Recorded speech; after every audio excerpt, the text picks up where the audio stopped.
Unique subject ని unique taking తో మన ముందుకి తీసుకొచ్చి ఇంతమంది ప్రశంసల్ని అందుకుంటున్న డైరెక్టర్ కార్తిక్ ఘట్టమనేని గారిని ఇప్పుడు మాట్లాడవలసిందిగా కోరుతున్నాం. హలో అండి, వచ్చినందుకు అందరికీ thanks sir. Thank you for coming sir. Warm welcome. Ravi గారు వెళ్ళారా? Thank you so much sir. అయితే ఈ సినిమా చూశాక ఒక విక్టిమ్ ఒక మెయిల్ పెట్టారు, నేను మా రైటర్ మాట్లాడుతూ ఉన్నాం ఇందాక. సో వాళ్ళ అబ్బాయి యుఎస్ లో షూట్ చేసి చంపేశారు. So when I read that mail అనిపించింది, ఒక చిన్న సాటిస్ఫాక్షన్ వచ్చింది. ఓకే, ఒక సినిమా తీసాం, సంబడీ హెస్ బీన్ టచ్డ్, ఒక ప్రాబ్లం చెప్పాము అని. సో నాకు ఎప్పటి నుంచో యాక్షన్ ఫిల్మ్స్ తీయాలని ఒక చిన్న కోరిక ఎప్పటి నుంచో ఉంది.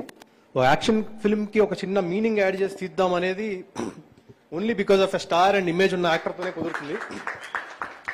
ఇలాంటి ఇమేజ్ ఉన్న యాక్టర్ కి నేను కొంచెం ఎలివేషన్స్ ఎక్కువ పెట్టానని అన్నారు, బట్ యాక్చువల్లీ అదొక్కటే నా రిగ్రెట్ సార్.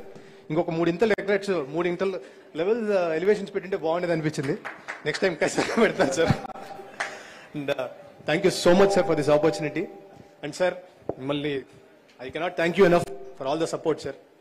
సో అండ్ ఈ సినిమాలో ఏదన్నా గుడ్ ఉందంటే అది మా టీంది, ఏదైనా చిన్న చిన్న తప్పులు ఉంటే అది నావి. Thank you so much. Cinema ఖచ్చితంగా వెళ్ళి థియేటర్లో చూడండి. Superb, and we thoroughly enjoyed the film. And Raviteja garu as Sahadev, thank you so much for this film, Karthik garu. And yes, mari A director రాసుకున్న కథకైనా పాత్రకైనా ఒక powerful ఆయుధంగా నిలిచే, ఒక responsible ఆయుధంగా నిలిచే మన మాస్ మహారాజా రవితేజ గారిని ఇప్పుడు మాట్లాడవలసిందిగా